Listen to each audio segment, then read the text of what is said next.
accurate local forecast starts now with meteorologist Brett Thackeray. Well, I do think the threat for rain is increasing here today, and for some of us it will be a welcome threat because we still need some rain in spots. For others, you're definitely going to want to keep an eye to the sky here because flash flooding is a concern. There's a few showers around this morning. Millersburg quiet for now, and we anticipate that to continue here, but there could be a few showers around during the morning hours, and what we are seeing is showers developing in spots like Lancaster County and over in some of our western counties. Mainly light rain this morning, but I do suspect that with increasing moisture and with frontal systems around and slow-moving thunderstorms, flash flooding is going to be our main threat heading into the afternoon and the evening. We'll show you precision cast in just a bit, but increasing heat and increasing moisture are two ingredients. We know this from the weekend that can lead to heavy rain. 75 in Harrisburg this morning. It's warm. 73 in York, mid-70s in Chambersburg, Baltimore and Philly in the low to mid-70s as well. And dew points are now back up above 70 degrees, at least in many spots across the mid-state. So increasing moisture. We're going to be very warm and humid today, and that is going to help to fuel some thunderstorms in addition to a stationary front. So 85 yesterday. We did make it there. So Precision Cast won the battle of the models yesterday. It went warm. We did get some sunshine, and it was a decent afternoon. It wasn't all that humid.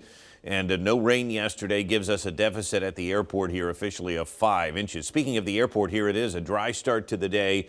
At this location, temperatures will climb again, I think, into the mid-80s, 83, 84, 85 degrees here. But the difference today is that the humidity is going to be increasing as well. Dew points are going to be healthy, and that will help to fuel these storms. We're kind of getting squeezed between two systems. One is this stationary frontal boundary that did move to the south yesterday and allow for a bit of lower humidity. But moisture is increasing along the backside of it, and we have a secondary front that will swing through here tomorrow and produce more showers and storms before we turn nicer for the weekend. So if you have some evening practice or you're just trying to get outside and get some exercise in, you're going to want to keep an eye for these thunderstorms. It may be sort of an inside day, or at least stay close to home so that if you need to run inside, you can. Scattered storms will be around, especially early in the evening as temperatures kind of hover around 80 degrees. Let's watch these things kind of blossom. I think that's the best word to use later this morning into this afternoon. And I would suspect even as early as 1 o'clock, right after lunchtime, you can see these storms kind of blossom. And notice how they move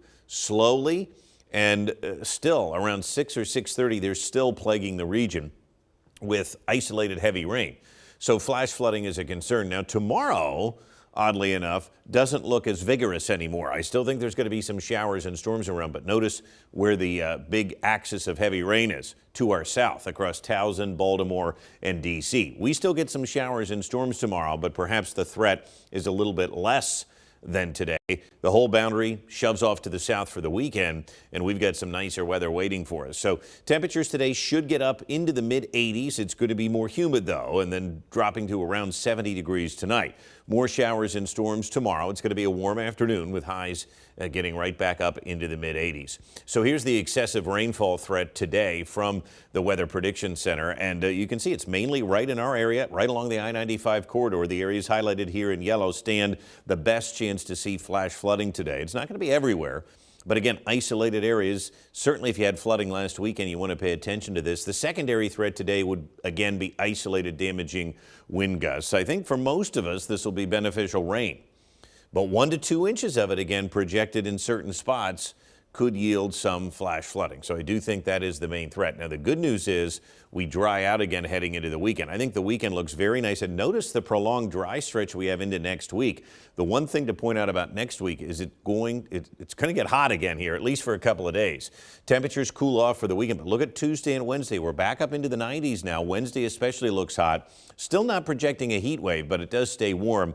However, the humidity gets cut off. I think Saturday afternoon the humidity drops and it stays fairly low heading into next week. So some good news there. Downpours and storms today. Again, flash flooding is a concern. Partly cloudy and muggy tonight with lows around 70. More showers and storms here tomorrow. Maybe not quite as vigorous.